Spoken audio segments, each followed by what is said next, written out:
भारत के स्वतंत्रता संग्राम में झांसी की रानी लक्ष्मीबाई का नाम सदैव अमर रहेगा। वे साहस, वीरता और देशभक्ति की प्रतीक थीं। सन 1828 में वाराणसी में जन्मी मणिकर्णिका बचपन से ही असाधारण थीं।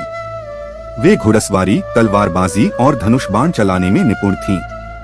बचपन में ही उनके पिता ने उन्हें शास्त्र और शस्त्र की शिक्षा दी। लोग उन्हें प्यार से छबीली कहते थे। 1842 में उनका विवाह झांसी के महाराज गंगाधर राव से हुआ और वे लक्ष्मीबाई कहलाने लगी। कुछ वर्षों बाद उन्हें एक दत्तक पुत्र मिला, दामोदर राव। लेकिन 1853 में गंगाधर राव की मृत्यु हो गई।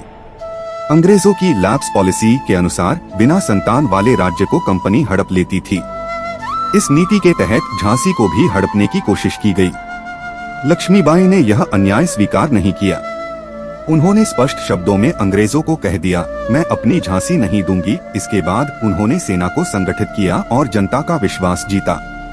उन्होंने औरतों को भी युद्धकला की शिक्षा दी। 1857 का प्रथम स्वतंत्रता संग्राम आरंभ हुआ तो झांसी भी उसका केंद्र बन गई। रानी ने अपनी वीरता और रणनीति से अंग्रेजों को कई बार पराजित किया।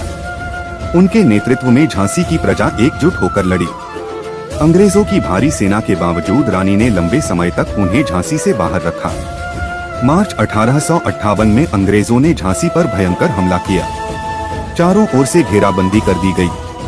रानी ने अपने दत्तक पुत्र दामोदर राव को पीठ पर बांधकर घोड़े पर सवार होकर किले से बाहर निकलने का अद्भुत कारनामा किया। वे कालपी पहुंची और वहां तात्या टोपे जैसे क्रांतिकारियों के साथ मिलकर पुनः संघर्ष जारी रखा। ग्वालियर में भी उन्होंने अंग्रेजों से लोहा लिया। 18 जून 1858 को कोटा की सराय के युद्ध में वे वीरगति को प्राप्त हुई। कहते हैं, अंतिम क्षण तक वे तलवार लेकर शेरनी की तरह लड़ी। रानी लक्ष्मीबाई केवल झांसी की ही नहीं बल्कि पूरे भारत की आजादी की प्रेरणा बनी। उनकी वीरता ने अंग्रेजों को हिला दिया और भारतीय जनता के हृदय में स्वतंत्रता की ज्वाला प्रज्वलित कर दी। आज भी उनकी गाथा गाकर लोग गर्व से कहते हैं, झांसी की रानी जैसी वीरांगना न पहले हुई न आगे होगी।